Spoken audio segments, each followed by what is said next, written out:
Hello बच्चों, स्वागत है आपका हमारे चैनल हिंदी स्टडी में। हम यहाँ पर BA first year first semester का हिंदी का अध्याय चौथा पढ़ रहे हैं, जिसमें हम आज सूरदास जी के जीवन परिचय के बारे में जानेंगे। बच्चों, हमें वीडियो डाले बहुत दिन हो गया, कुछ दिक्कतें आई थी, उसके लिए हमें खेद है। कृपया आप हमें क्षमा करिएगा। जो बच्चे अभी पहली बार हमारे वीडियो को देख रहे हैं, हमने आगे के अध्याय को भी पढ़ा रखा है, आप प्लेलिस्ट में जा कर के देख सकते हैं। जो यदि वीडियो अच्छा लग रहा हो तो आप लाइक, शेयर और सब्सक्राइब ज़रूर कर सकते हैं कि हमें भी मोटिवेशन मिले और मेरा भी मन पढ़ाने में लगे। तो आइए हम देखते हैं आज वात्सल्य कवि सूरदास जी के बारे में। बच्चों, यदि इनके जन्म के बारे में बात करें तो इनका जन्म सन 1478 ईस्वी में और विक्रम संवत की बात करें तो संवत 1535 विक्रम में हुआ था। इनके जन्म की बात करें तो बहुत से विद्वान जो हैं इन्हें आगरा और मथुरा मार्ग पर स्थित रुनकता नामक ग्राम में मानते हैं, और बहुत से विद्वान हैं जो कि दिल्ली के निकट सीही में मानते हैं। और एक रचना है आईने अकबरी, उनके अनुसार कहा जाता है कि इनके पिता का नाम रामदास था और ये सारस्वत ब्राह्मण थे। और ये भी माना जाता है कि इनकी माता का नाम जमुना दास था। और बच्चों, इनके जन्म एवं स्थान आदि को एक पद्य में समेटकर यदि आप गाना चाहें तो आप कह सकते हैं कि रामदास सूत सूरदास ने जन्म रुनकता में पाया, गुरु वल्लभ उपदेश ग्रहण कर कृष्ण भक्ति सागर लहराया। बच्चों, सूरदास जी अंधे थे ये तो आप जानते ही हैं, लेकिन सूरदास जी जन्मांध थे या बाद में अंधे हुए, इसके बारे में भी बहुत मतभेद है। यानी कि इसके बारे में भी स्पष्ट रूप से कोई ये बता नहीं पाया कि ये जन्मांध थे या फिर बाद में अंधे हुए। इनके अंधे होने के विषय में एक कहानी प्रसिद्ध है कि एक बार ये यमुना के तट पर बैठे होते हैं, जहाँ पर एक अत्यंत ही सुंदर रूपवती स्त्री आती है, तो उसे ये एक टक देखने लगते हैं। जब वो अपने कपड़े धो लेती है और जाने लगती है तो सूरदास जी भी उसके पीछे पीछे चल पड़ते हैं। जब वो अपने घर पहुंच जाती है और पीछे मुड़कर देखती है तो सूरदास जी उसके पीछे पीछे जा रहे होते हैं। तो वो स्त्री सूरदास जी से पूछती है कि भैया कोई काम है क्या? तो सूरदास जी बोलते हैं कि नहीं नहीं, मैं तो आपको देख रहा हूँ। तो फिर स्त्री उन्हें अपने घर ले जाती है और आसन देती है और खुद भी उनके सामने बैठ जाती है। उनसे बोलती है कि जितना देखना है, जितना भी जी भर के आपको देखना है आप देख लीजिए। सूरदास जी एकटक देखते रहते हैं। जब वो देख लेते हैं तो स्त्री पूछती है कि भैया आपने इतनी देर तक हमने क्या देखा? तो सूरदास जी की जैसे कि ज्ञान चक्षु ही खुल जाते हैं। उन्हें इतनी आत्मग्लानि होती है कि वो वहाँ से जाते हैं और तुरंत ही मदार का फल जो होता है उसे तोड़ते हैं और अपने दोनों आँखों में डाल लेते हैं और अंधे हो जाते हैं। और इनके विवाह की बात करें तो ऐसा बताया जाता है, कुछ विद्वान ऐसा बताते हैं कि इनका विवाह रत्नावली नाम के एक स्त्री से हुआ था। हालांकि आप देखेंगे तो रत्नावली नाम तुलसीदास जी के भी पत्नी का था, लेकिन यहाँ पर विद्वानों का मानना है, मेरा नहीं। और ये विरक्त होने से पहले, यानी कि अपने परिवार से अलग होने से पहले ये अपने परिवार के साथ रहते थे। विरक्त होने के बाद कहा जाता है कि ये यमुना जी के तट पर गौ घाट पर रहने लगे, जहाँ वल्लभाचार्य जी जाते हैं और उनकी भेंट सूरदास जी से होती है। तो सूरदास जी इन्हें एक पद गा करके सुनाते हैं, जो मैंने यहाँ पे लिखा भी है कि प्रभु हाँ सब पतितन को टीको और पतित सब 4 दिनन के हाथों जनमत ही को। इस पद को सुनकर के वल्लभाचार्य जी भी एक पद गाते हैं, सूर है के ऐसो काहे को घिघियात है। फिर ये सूरदास जी को अपने साथ ही लेकर चले जाते हैं और वहीं पर इनकी शिक्षा दीक्षा ये पूर्ण करते हैं और संपूर्ण जो भागवत है उसका रहस्य इन्हें यानी कि ज्ञान इन्हें बताते हैं। और ये अपने गुरु वल्लभाचार्य के आज्ञा के अनुसार ही श्रीनाथ जी के मंदिर में रहने लगे और वहीं पर कृष्ण जी के लीलाओं का गायन करने लगे। विट्ठल नाथ जी जो कि वल्लभाचार्य जी के पुत्र हैं, इन्होंने वल्लभाचार्य जी के 4 शिष्यों और अपने 4 शिष्यों को मिलाकर के अष्टछाप कवियों का निर्माण किया, जिसमें कि सूरदास जी अग्रणी है यानी कि सबसे आगे इनका ही नाम आता है। यदि इनकी मृत्यु की बात करें तो माना जाता है कि इनकी मृत्यु 1583 ईस्वी में हुआ था। अब आइए हम इनकी रचनाओं को देख लेते हैं। इसमें इनकी पहली रचना है सूर सागर। इसमें सूरदास जी ने 12 स्कंद व्यास जी द्वारा रचित श्रीमद् भागवत की कथा का गायन किया है।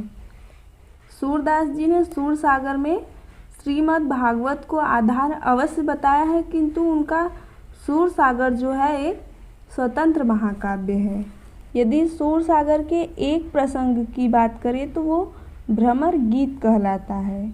इस प्रसंग में गोपियों के प्रेमावश ने ज्ञानी उद्धव को भी प्रेमी एवं भक्त बना दिया है। इसमें कृष्ण जी की बाल लीलाओं, गोपी प्रेम, विरह, उद्धव गोपी संवाद का इतना मनोवैज्ञानिक और सरस वर्णन है कि आज तक और किसी कवि के द्वारा इतना गंभीर वर्णन कर पाना असंभव रहा है। और ये भी माना जाता है कि इसमें कुल 1.25 लाख पद हैं, जिसमें अब लगभग 10,000 पद ही उपलब्ध हैं। राधा कृष्ण के प्रेम को लेकर सूरदास जी ने जो रस का समुद्र उमड़ाया है, इसी से इनकी रचना का नाम सूर सागर पड़ा है। और इसी रचना को आप देखेंगे तो लगभग सभी विद्वान इसे प्रमाणित भी मानते हैं। और आप देखेंगे कि सूर सागर वात्सल्य तथा श्रृंगार के संयोग एवं वियोग के वर्णनों से आप्लावित है, यानी कि ओतप्रोत है। साधारण भाषा में बात करें तो इसमें वात्सल्य और श्रृंगार का भरमार है। और जब ये श्री कृष्ण के वात्सल्य एवं श्रृंगार का वर्णन करते हैं तो ये इन्हें अपना सखा मानते हैं, अपना सखा बताते हैं। दूसरी रचना है सूर सरावली। इसे सूर सागर का सार रूप माना जाता है। और ये जो रचना है ये विवादास्पद है, यानी कि इसे बहुत से विद्वान जो है कि प्रमाणित नहीं मानते हैं। इसमें डॉक्टर ब्रजेश्वर हैं जो कि इसे प्रमाणित नहीं मानते हैं, किंतु कथा वस्तु, भाव, भाषा, शैली और रचना की दृष्टि से बहुत सारे ऐसे विद्वान हैं जो कि इसे प्रमाणित भी मानते हैं। यहाँ से लेकर के पूरा ये जो है ये सूर सरावली में ही रहेगा, गलती से यहाँ पर हो गया है। साहित्य लहरी इसके ठीक नीचे रहेगा। ये सूर सरावली के बारे में ही लिखा गया है। इसमें सूरदास जी ने स्वयं लिखा है कि जो ये श्लोक है, गुरु प्रसाद से होत यह दर्शन 67 बरस प्रवीण, ये स्वयं सूरदास जी ने ही लिखा है, जिससे कि बहुत से विद्वान मानते हैं कि उन्होंने इस रचना यानी कि सूर सरावली की रचना 67 वर्ष की आयु में संवत 1602 विक्रम में किया होगा।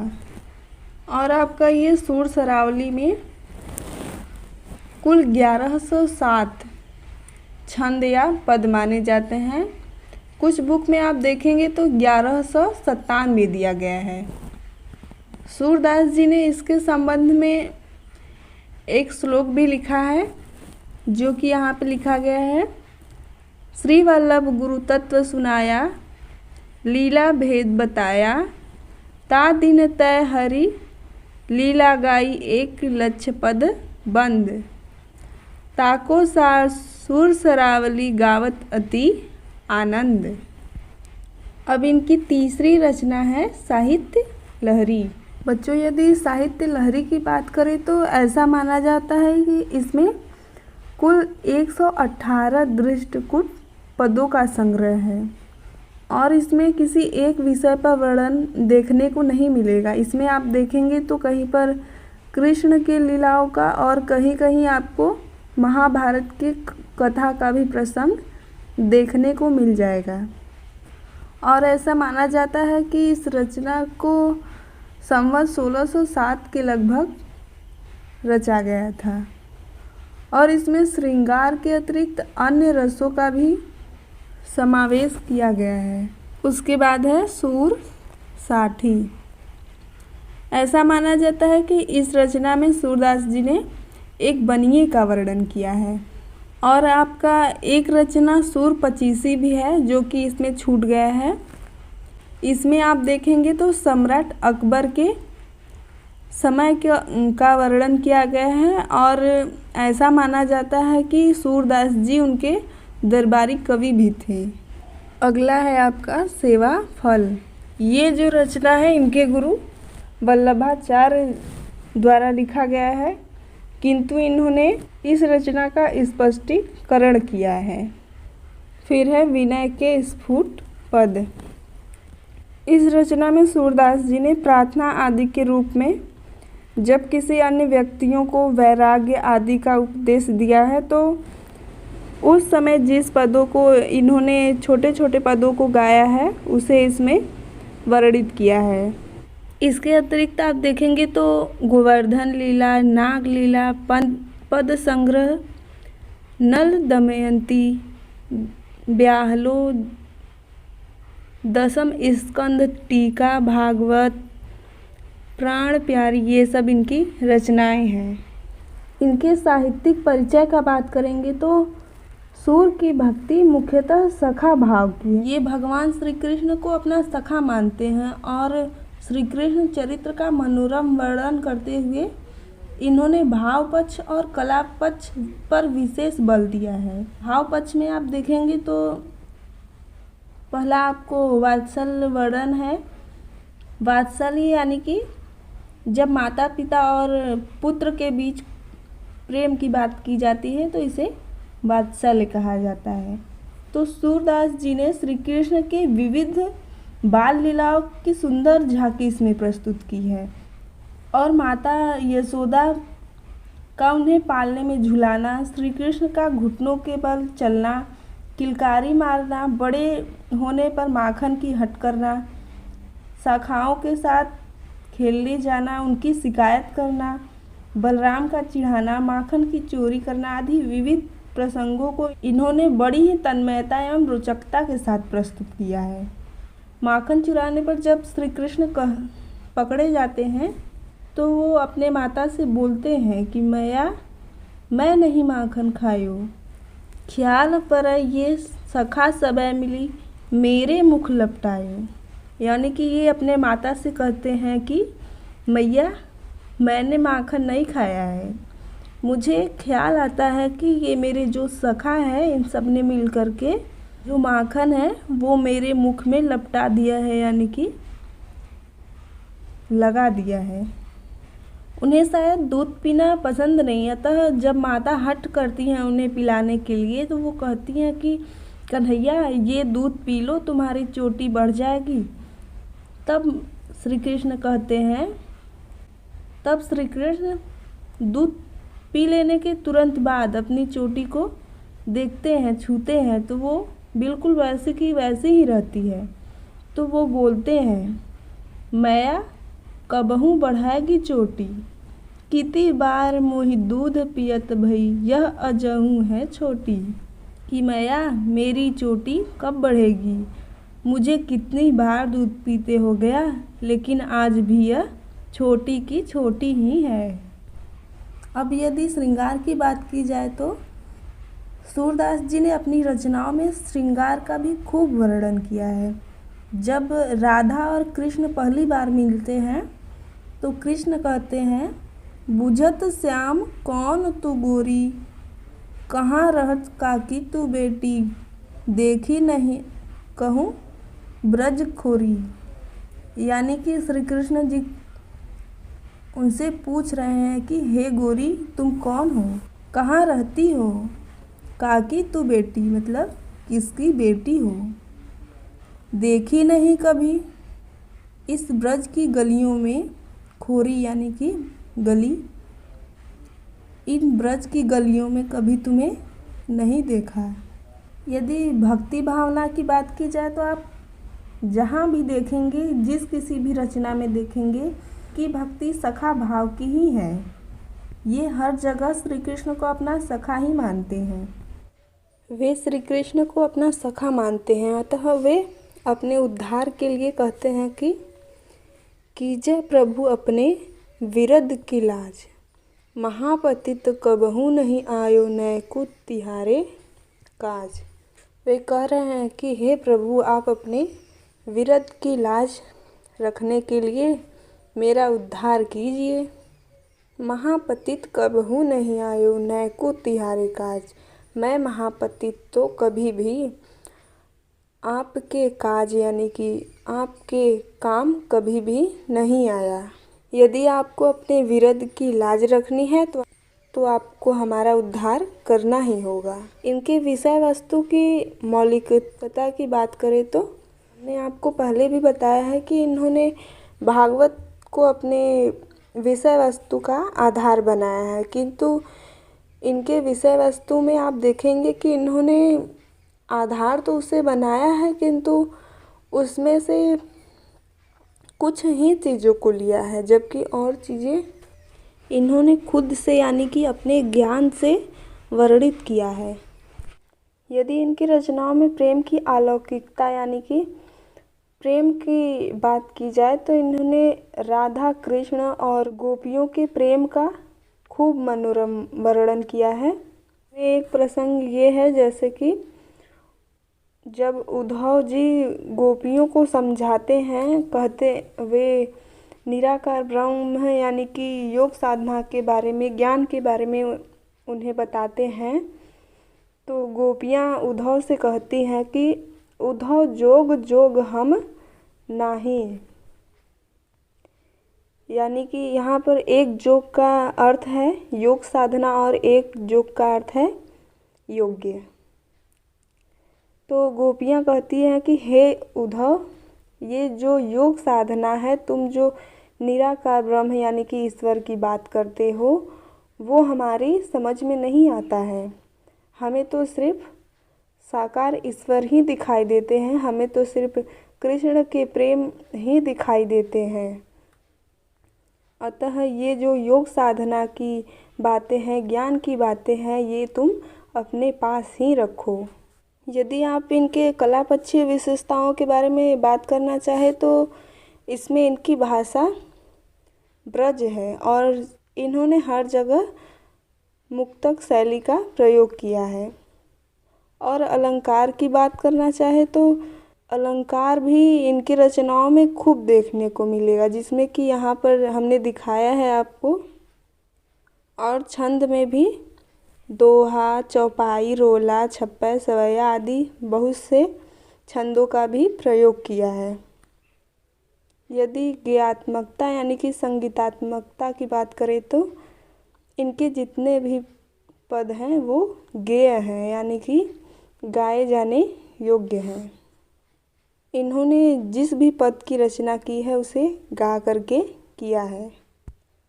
यदि इनके काव्यगत विशेषता की बात करें तो ये हिंदी काव्य में एक श्रेष्ठ कवि के रूप में माने जाते हैं। काव्य रचनाओं का प्रशंसा करते हुए डॉक्टर हजारी प्रसाद द्विवेदी कहते हैं कि जब सूरदास जी अपने प्रिय विषय का वर्णन शुरू करते हैं तो मानो अलंकार शास्त्र हाथ जोड़कर उनके पीछे पीछे दौड़ते हैं, यानी जैसे कह रहे हो कि आप हमें भी ले लो। और उपमाओं की तो जैसे बाढ़ होती है और जो रूपक हैं इनकी तो जैसे बारिश होने लगती है। और काव्यगत विशेषताओं की बात करें तो आप देख ही सकते हैं कि सूरदास ने भगवान श्री कृष्ण के सरल और सजीव चित्रण किए हैं। ये जब उनके बाल लीलाओं का वर्णन करते हैं तो ऐसा प्रतीत होता है कि जैसे सब कुछ सामने ही हो रहा हो। और इतना ही नहीं, सूरदास ने काव्य और कृष्ण भक्ति का जो मनोहारी चित्रण प्रस्तुत किया है वह अन्य जो कवि हैं उनकी रचनाओं में ऐसा कदापि देखने को नहीं मिलता है। यदि आप उनकी रचनाओं में कृष्ण के बाल लीलाओं का या किसी भी नायक के चित्रण का रूप देखेंगे तो कुछ हद तक तो मिल सकता है चित्रण, लेकिन पूरी तरह से कहिए कि सूरदास जी की तरह मिल जाए तो ऐसा असंभव है। और हिंदी साहित्य में स्थान की बात करें तो भाषा की दृष्टि से संस्कृत में जो स्थान वाल्मीकि जी का है वही स्थान ब्रज भाषा के साहित्य में सूरदास जी का है। और इनकी काव्य रचनाएं इतनी मधुर हैं, इतनी मनोरम हैं कि जो अन्य कवि हुए हैं जिन्होंने श्रृंगार और वात्सल पर आधारित रचनाएं रची, वो जैसे ऐसा प्रतीत होता है कि जैसे सूरदास जी के रचनाओं में से ही उसकी नकल की गई हो, यानी कि उनका जैसे लगता है कि जूठन हो। इसीलिए सूरदास जी को काव्य जगत का सूर्य भी कहा जाता है। कहा जाता है कि सूर सूर तुलसी शशि उडगन केशव दास, अब के कवि खद्योतसम जह तह करत प्रकाश। सूरदास जी का जीवन परिचय आज यहीं पे समाप्त होता है। यदि आपको वीडियो अच्छा लगा हो तो लाइक, शेयर और सब्सक्राइब ज़रूर कर दीजिएगा बच्चों। Thank you.